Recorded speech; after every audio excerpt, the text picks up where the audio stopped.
Hi there, everyone. Welcome to Mindstorm. My name is Adeo Ressi. I'm CEO of the Founder Institute and a 25-year veteran entrepreneur. I'm joined here by my good friend Josh. Hey everybody, I'm Josh Whiton, an impact entrepreneur, currently founder of MakeSoil.org and other planetary interventions. So we like to cover awakened entrepreneurship and purpose-based entrepreneurship and everything in between. And an interesting concept that comes up for me a lot, and we were talking about how this comes up, but is manifestation. And it's a strange idea where your mind can envision something, and then that thing that your mind envisions just comes into reality in the world itself. But it's not without action or intention. Yep. And so we're going to go into what is manifestation, how do you do it, how does it work, how can it impact you, and how do you integrate it in your practical life. But maybe let's just start, I sort of gave my description. How would you describe manifestation? Well, what's telling is that it's not like you and I went to a manifestation seminar or something. We've both just been independent entrepreneurs, guys, quite rational guys who know how to code, living our lives, and yet somehow we've both ended up believing that there's more at work and more possible through the mind and a certain conversation with reality than is ordinarily talked about. Right. So a lot of entrepreneurs, a lot of practical people like you and I once were, and I guess we still are, would say, hey, if you want to get from A to B, you got to put your boots on and walk between A and B. And what manifestation is really saying is that more than putting your boots on and walking between A and B, you can sort of visualize what B is, and it might come to you in a much easier way than just, walking through walls, climbing over mountains, and everything else that you might traditionally think of as an entrepreneur or someone who wants to get something done. Yep. And additionally, my perspective on it and experience of it is that if you have a really good intention going from A to B, something even better than B might happen halfway along. Or you might get to C instead, and it's even better than B. So there's also, in my experience, a larger force of some kind that may even have better plans for my own life and actions than my own mind can come up with. So what you're saying and more. Yeah, so what I would add to that is that manifestation isn't like, okay, I want to manifest $1 billion pile of cash in front of me, and then you just sit on your butt and $1 billion pile of cash appears. Right? It's more like maybe you say, I want to have resources to do X, and you visualize what that looks like, and you visualize yourself with those resources. And then not only do you have to do some effort, right? You have to take some initiative, but you also have to be open and create the space for these things to happen. Because one of the things I see a lot of times is that, and this actually happened with a very famous entrepreneur that I know just yesterday, actually right before we did another podcast episode. I was on the phone with her and we were talking, and she's like, oh man, this and this and this is going on. And actually, I'd only spoken to her maybe 3 months ago. And at 3 months ago, she said to me, Adeo, it would be so lovely if this happened, if that happened, and if this other thing happened. And 3 months later, I'm talking to her. All those things happened. Literally every one of the things that she was manifesting 3 months ago had happened. Yet she was sort of complaining about the next set of things that she wanted to have happen. And she couldn't even appreciate the fact that she had manifested exactly what she wanted. And so for me, it's not just about visualizing it, but to your point, it's also about creating the space for it to happen. And possibly even the gratitude afterwards seems to encourage it, right? Right. And then being able to be present enough to say, whoa, I wanted this, I wanted that, and now I have it. Yeah. And a lot of times people forget. So maybe we can jump into how do you do it, right? Because that might get very practical. And I'll tell you how I do it, because I have a very specific methodology here, and I'd love to hear your thoughts on it. So I kind of, I would do it like a classic entrepreneur you would imagine doing it. So the first thing that I do is I sort of visualize out about 3 months in the future, and I write a kind of story, right? And I'm like, I am going to be like this, right? Whatever it is, maybe working less than 100 hours a week, for example, was one recently. And it's sort of visualizing how you'd want your life to be and writing it as maybe 4 or 5 sentences, something like that. The next thing that I do is I say, okay, well, I want to be working, let's say, less than 100 hours a week, but, I have to be working 100 hours a week now. So what do I need to do to work less than 100 hours a week? And I write out them as sort of more like task-driven sentences, like reduce the number of, or actually I think exactly what I wrote is work on more important things related to business and delegate less important things. Mm-hmm. Okay, that's a pretty tactical thing. Mm-hmm. And I'll give that like a 3-letter code. And I'll write 4 or 5 of those, and I'll prioritize them, right? And then I'll write a series of tasks for each one that I need to do, right? So each one of those sentences. So there's the vision, there's the sentences, and then for each sentence there's tasks. And the tasks are prioritized by the sentence. And you know what I do? Well, you showed me once, I do, but tell them. Okay. I file it away. Oh, yeah. I never look at it again until about... and what happens is about 2-3 months in the future, sometimes faster than I expect. Yeah. I'm like, I'm kind of bored, or like, I feel rudderless. What's going on? And I pull up the thing, and they're all done. And I'm like, oh, it happened again. And so it gives me like instant value. Otherwise, you forget, like this the woman I was telling you about, who's an entrepreneur, she didn't even realize she hit them all. Yeah. And was complaining about her. So anyway, that's my method. Yep. And so part of what we're pointing at here is that the manifestation is a curious mix of allowing and making space and doing something, being proactive in some way. And this is so much how I live now that I can even take an example from an hour ago that is about this podcast. So I wrote you 2 text messages right before I got here. One's the one, and you didn't read them until at the same time. One of them said, I can't come because I've got a meeting in the city at 5 and I'm going to be late otherwise. So I'd made a decision that we couldn't do this podcast, but there's this other thread in my mind that says, I want to be in service. I want the highest and best thing to happen for myself and everyone else. Maybe I'm making the wrong call here. It seems like this meeting at 5 is super important and I shouldn't be late for it. Make the decision, packing my bags, can't do this podcast, and then my meeting messages and says, can we do 6? And that's how I know. Like, when I message you, I'm like, I'll be there, right? So that's how I'm always living. Like, I'm taking my next step. I'm not just lying on the couch eating Cheetos. I'm trying to organize reality as best as I can. And I'm looking for signs and occurrences that actually are being orchestrated at another level of intelligence around me. I just, the image of you lying on bed eating Cheetos is, it's going to be hard to remove from my mind. But, listen, you're not one to lie on the bed and eat Cheetos. And I don't think many people are. Yeah. And it might be that you want to manifest that, though. That's okay, too. Manifesting, taking a break, for a lot of people is as important as manifesting success or other things. Sure. But it's really interesting. It's allowing the space for the quote unquote magic of the universe to occur.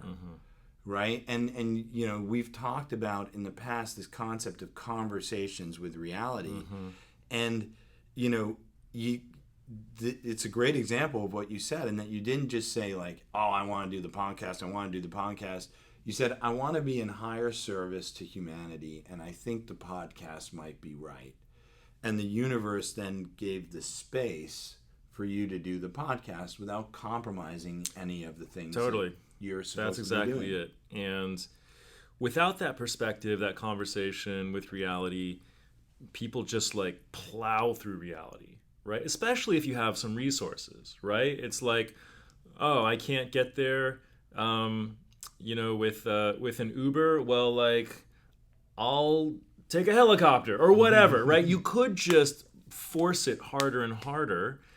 And you do want to have tenacity as an entrepreneur trying to change the world.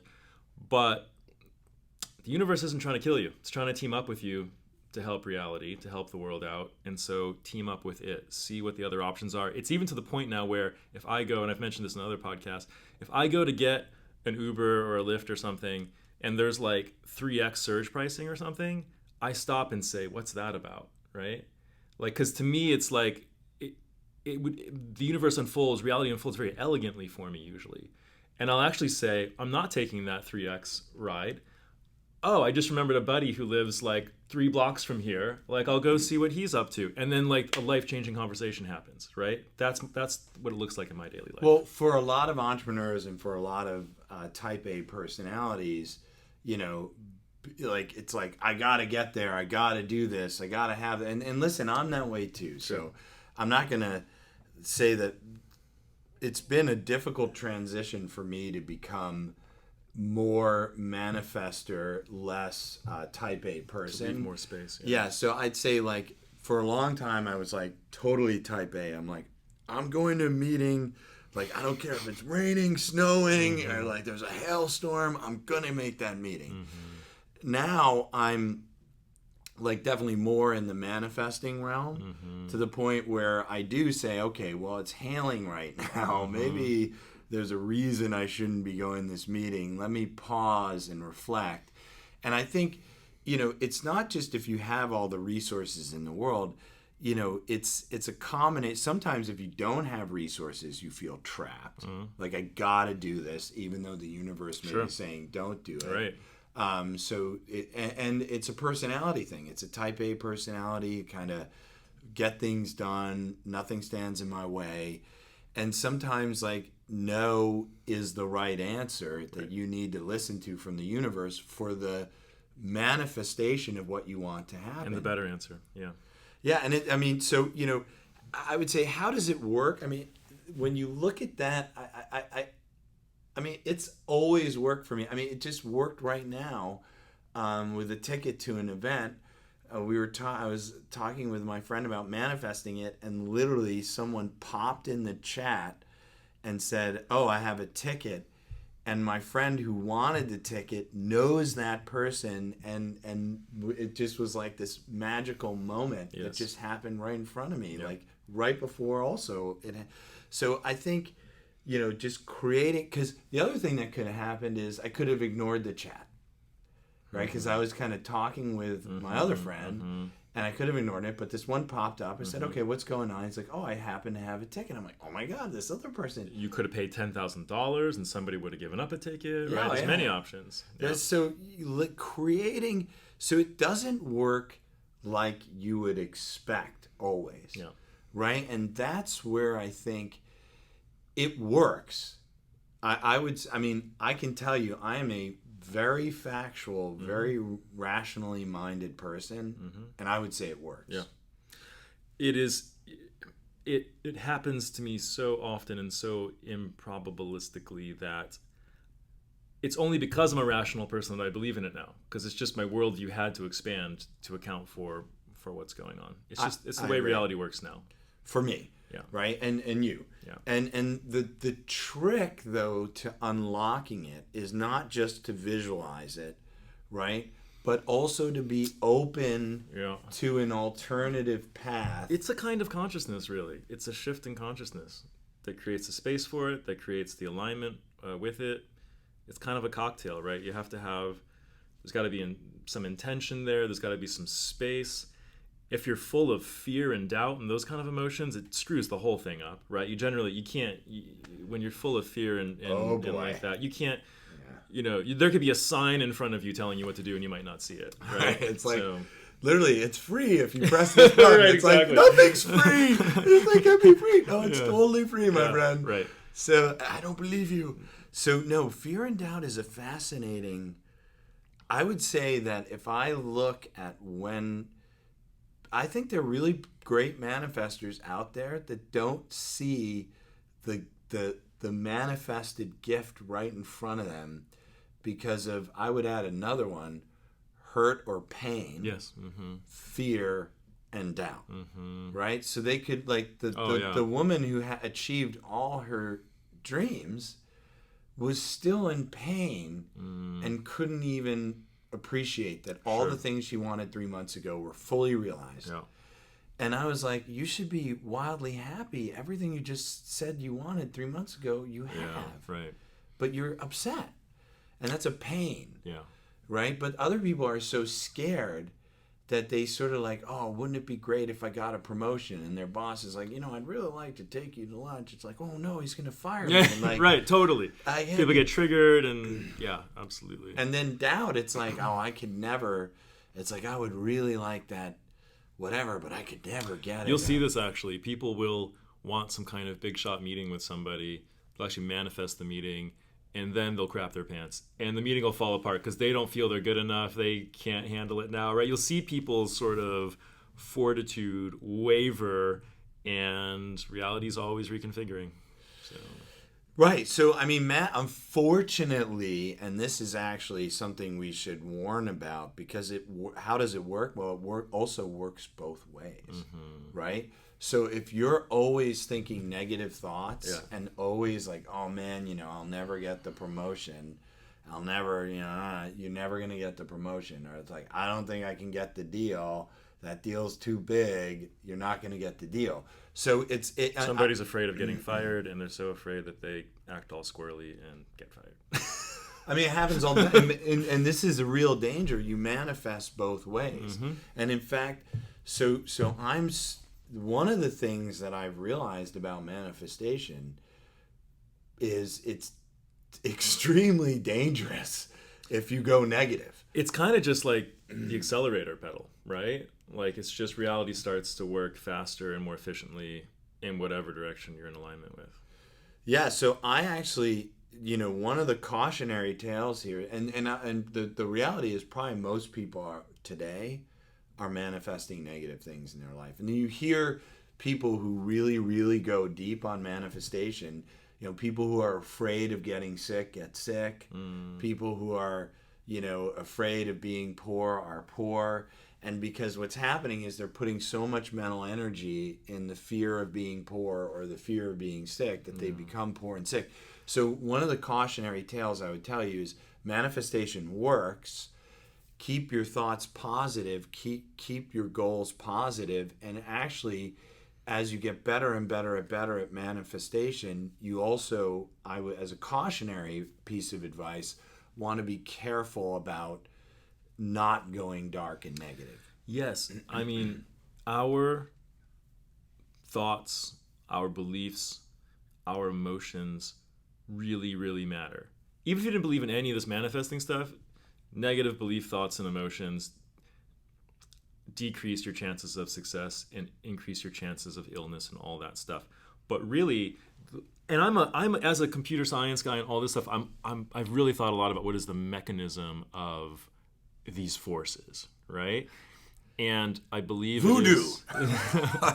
Didn't you know? That probably is a kind of manifesting and not one you probably want to get involved in. But the thoughts, beliefs, and emotions that we are carrying and generating, I believe, are bringing us into alignment with different attractor fields, which is just like a notion from physics, Right. And so these attractor fields are what is one way to think of it. They're organizing matter and energy around us. Yeah. And so the name of the game becomes to bring yourself into greater and greater alignment with more and more beautiful and powerful attractor fields. Yeah, I mean, Eckhart Tolle has some interesting descriptors. Have we gone for too this. far? This is no. It's okay. I mean, we can always check ourselves. But if you want to explain, like, maybe the sort of backdrop of manifestation, like how could it actually work? I mean, everything's energy. That's pretty much a fact now by science standards. The atoms just boil down to particles that are energy, and so our thoughts are energy. that's also an indisputable fact. And so the energy of our thoughts would be logical to assume might affect the energy around us and even the energy in the universe. Yeah. Now, it might affect it very little, but, we're not necessarily manifesting our sun colliding with, Pluto or something. We're talking about manifesting a smile or manifesting a slightly better outcome in a situation. So the vibration or the energy of our thoughts probably is in alignment with the things that we're trying to manifest in the world. So, there is a logical description to it, and it does happen. So people should do it. I can talk, as I said, for me personally, the methodology that I described to you is like 100% effective. Mm-hmm. And, I would tell you that if you go back to the example of the energy, that energy is thought. So there's so many. I'll tell you a funny example of it. I had this crappy computer, and I'm like, this is a crappy computer. But I used it because I just had it in a place where I would frequently use it. And the keyboard wasn't very good, and I didn't like it very much. And I'm like, every time I sat down, I'd be like, this is a crappy computer, but I'd use it. This is a crap. And it finally just broke, and it broke way ahead of schedule. This thing was not supposed. It's a relatively new crappy computer, and it broke. And I put another computer I had there, and I was like, "Oh my God, I'm so happy!" And it was this weird thing, and I'm like, "Wait a minute!" How did this thing break? It broke like God only knows, but its breaking was like one of the best things that happened to me, because now I have a computer I like to use. I'm super happy. And it's like, did I manifest it breaking? And then it was like, why didn't I just say I don't like using this and move it? And this goes into the sort of interplay. You killed that computer with your negative thoughts about it. I probably did kill that computer. So listen to this. I have one just like it. 10 years ago, I had a laptop. It had a spinny hard drive in it, not these solid state drives today. And I was having an argument with my girlfriend at the time, and I had the darkest thought I'd ever had in that relationship. And I opened my laptop to get some work done right after having this dark thought, and I hear this click, click, click. The hard drive had died. Now, spinny hard drives, they will eventually get that click, but most of the time people just stop using the computer before it gets that click, right? Yeah, it takes a long time. It is a low chance that the seconds after having this, I felt the negative energy running through my body, and it seems that it killed my computer, And to me, and this gets into the learning aspect of the manifesting, because I think in general, the more you get down this path, you realize that we are here to learn, we're here to enlighten, we're here to elevate, and the quicker you can get the lessons, the less painful life needs to be, right? So when my hard drive died like that, it sucked, and it was kind of something I was grateful for, because it was a little bit of a slap in the face. It was annoying, I lost some information, but it could have been worse, right? And that's my conversation with the universe. So, and you see how that changes your vibration as well, right? You have something happen. I could have kept spiraling. I could have been like, well, now I'm mad at her, and now I'm mad at my computer and the company and the world because my hard drive is dead. Nope, I did an about face. Thanks for the warning. I'm grateful for that. I apologize for that thought. We've got some issues to work on. Turning that vibration around, right? And heading the other direction. Most people, well, this is actually a very interesting thing. Yeah. They get a heart. So what is negative feedback from the universe in the world of manifesting, right? Now, this is a very interesting question. I would say from my firsthand experience, it's a stop sign, right? But a lot of people take that as like, oh man, and now further my soup is spoiled, and my shoe is dirty, and I'm locked out of the office, and it's like, but it's like, buddy, stop everything. Sit down. Yes. Stop. Yeah. But you just keep going, and then it's like, and now I cut my arm, totally. and and everyone's had these things, right? Yeah. Where it's like one bad thing, another bad thing, another bad thing, another bad thing. that's manifestation. But it's what's in conversation with the universe. What I found is that it's like a stop, right? And like it's and what you probably, as you said, instead of going darker and darker and darker, and then the next bad thing happens and the next bad thing happens. What you really need to do, and this was a big hard lesson for me that I've learned recently, is just literally be like, zen it out, center, and say, okay, I'm going to try a different approach here. Mm-hmm. A positive approach, a light-minded approach. I'm going to forgive whatever happened here, because this isn't... Being open to learning whatever it is you're not seeing, getting honest with yourself. And sometimes that's all that's really being asked of us, to get honest with ourselves, right? And I do this thing that I call speaking truth sometimes to get me out of it, where I just start saying the nearest true thing that I can say. And I don't mean a grand ultimate truth. I mean a truth like, I really hate this project that I'm working on, or this is driving me nuts, or I don't like working with so-and-so, right? Like saying there's a bunch of true things that tend to have piled up inside of us that we haven't gotten honest with and gotten out in the open. Well, like, the other day I was checking into a hotel with a friend of mine, and like, it was a total mess, and I got upset. Yeah. And, I literally didn't want to get too, I'm in control. So I was like, look, this is a disaster. I'm going to walk outside. I'm going to get some air. And when I come back, I hope it's fixed. Mm-hmm. Of course it wasn't. But, and then I'm like, well, why am I, like, I check into hotels, it's a mess all the time. Like, what was happening here? And it was that I was just with people, and I wanted it to be perfect, and it wasn't perfect, and I felt like it reflected badly on me, and I was like, and so when you dig into a lot of stuff, and so I thought it was like when you're in the heat of the moment, and you got someone who's making total mistakes, and it's just a mess. Literally, I was like, okay, I'm gonna leave that. Like, I can be here. It's just like grating on my nerves. Mm-hmm. Or I can walk outside. You gave yourself a timeout. Big boy. Yeah. Give myself a timeout.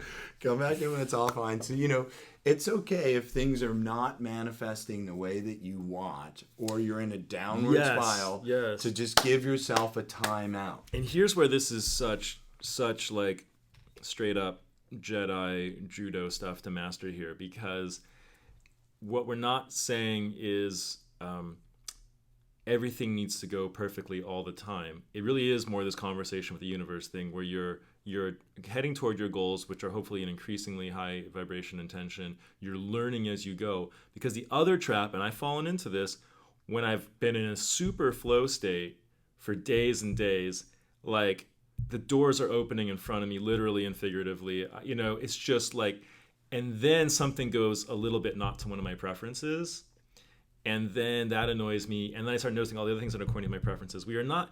You will drive yourself insane as you form preferences, right? Like each preference you form about how the world ought to be is now an opening for somebody to annoy you, or for something. You've now put your center outside of yourself and on circumstances, which is what all the spiritual teachings say not to do, right? Ultimately, we're moving toward a place where your joy and your happiness are independent of the circumstances. Doesn't mean your head is in the sand or you're not paying attention, but your joy is now independent of the circumstances. And so sometimes in the earlier days, or as you're getting like super manifesting, like cruise mode, there's this stumble where you start thinking that reality is here just to gratify your every preference. And now it's got to teach you again. And so sometimes it'll just start screwing things up just to remind you that's not the game. The last time you came down here, I got in 11 hours late because I was in an airline accident. Yes. And it was special because it was exactly what you said. I was in this beautiful flow state. I was in business class. I had started out in coach. And I'm like in business class. I'm like, this is great. Brand new plane. I'm like loving it, watching a movie. And then we're stuck at the gate. We get out. We go back to the gate. We get out. The plane gets in an accident on the tarmac. It crashes into another plane. They have the fire trucks all around. They tow us back to the gate. And then it was like 6 or 7 hours. I had to go through customs, go back through customs. I mean, And you know, and I remember I'm like, it took a lot not to get aggravated, but it was all just at the end of the day. Because you could say, you could get so pissed off, right? You're in business class. Now you get off the plane and go back into the terminal, well, right? you know, the old me might not have handled it so gracefully. Or you can be grateful that how many people get to say they've been in an airplane accident and it was that minor, right? Yeah. Significant and minor. An airplane hit another airplane on the ground, thankfully, right? You're just kind of like, whoa. So it's a mix of like shock and gratitude, right? If you're lucky, right? It was, but you know what it was because to your point, it could have spiraled, and the old me would have been in the front of. I was the first one off the plane, literally, and I went up to the desk to get on the next flight, and the old me would have been like, "I'm in business class. I need to get on the next flight." But actually, what I did was I must have waited for like 30 minutes, and the poor guy was just like freaked out. And you're empathizing with them, right? Yeah, you could remember a self who wouldn't him have. from a group of angry passengers with That's pitchforks. beautiful, right? And it ended up teaching me to be a new me in these tough spots that are external triggers to myself. The old you might not have had any sympathy for the guy behind the counter. None. His head's going to roll and you're going to get a lot of miles out of this or whatever, right? You could be in a totally different state. And what we're saying as two guys who've been around for a while is we're learning our lessons. We're getting better at this. We're increasingly getting our needs met while helping the people around us. And things are increasingly happening in a more beautiful way. Yeah, and you know, the funny thing was, the biggest concern I had was, well, you were coming over to my house, and the second one, or really the first one, was that I was going to be with my kids, and I missed them a lot. And the beautiful thing was, I texted my my former wife, and she was like, "Sure, I got them, no problem. Pick them up in the morning. Wow, yeah. Be safe." Yeah.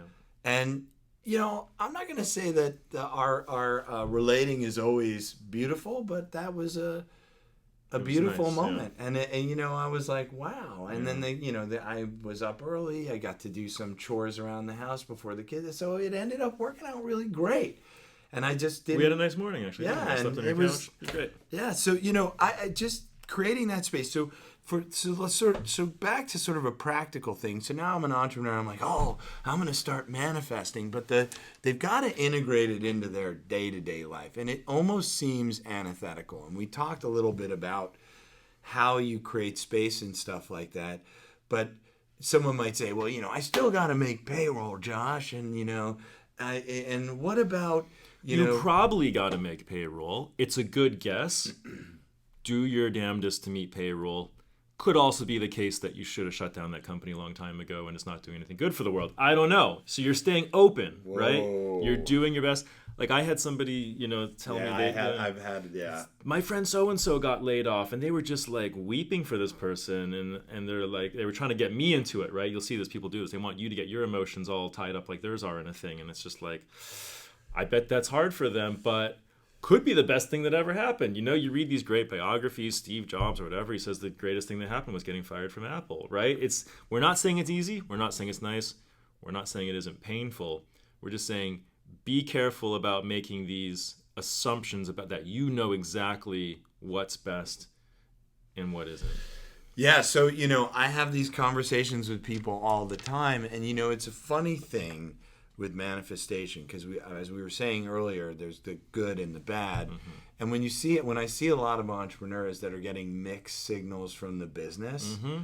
and I just look at them, they have mixed emotions about running the business. Totally. And it's like, it doesn't surprise me then that they have mixed signals, because they're like, well, this is telling me I should give up, but this is telling me that I should stay. And we call that getting out of alignment with your own right. business. But then I'm like, but you kind of don't really want there's things about the business you don't like and you don't want to be doing, and there are things about the business that you do like and you do want to be doing. And so it doesn't surprise me that you're getting mixed signals from the business itself, because that might be a direct manifestation. Yeah. So maybe, one of the, back to your point, is like, listen to the tea leaves from the universe, mm-hmm. for sure. Mm-hmm. Continue to take action. But if you're finding yourself seeing mixed signals, those signals might be coming from within. Yes. Just as much as they're coming from without. You're conflicted within, and this is the barometer of that. Yeah. So the alignment thing is probably the best piece of advice. Yeah. Like, find the alignment within yourself Mm-hmm. about what you really want, possibly using that exercise of telling the story. So, like, I'll go back to a very specific example. There was a period of time about a year ago today where I was working somewhere between 100 and 120 hours a week on the Founder Institute.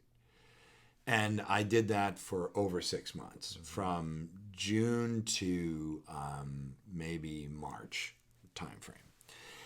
And at some point in March, I was like, I didn't mind it, but it was, there's not a lot of, I was sleeping 3-4 hours a night. I was spending time with my kids, and any of the remaining time between, that was left. And I said, okay, I need to manifest something different. And now, what is it, March to August. So it's about 5-6 months later. And exactly the things I wanted in March are the reality today, even sitting here with you talking on this podcast. Right. Great. Well, I think this is probably getting close to the end of this episode. It feels really Beautiful good. Topic. Yes. And so, in summary, find those misalignments within ourselves, learn about ourselves, stay open, have tea with the universe, read the tea leaves. And also, something I always like to suggest to entrepreneurs, see if you can raise the vibration of your endeavor. So there's what you're doing today, there's what the company is doing. How can what that company is doing be just a little more beautiful, a little better for the planet, a little better for the people you've got working there? And I find that raising the vibration of that intention of that endeavor tends to bring in a lot of additional support. Can't agree more. Awesome. Thanks, everyone, for tuning in. Bye-bye.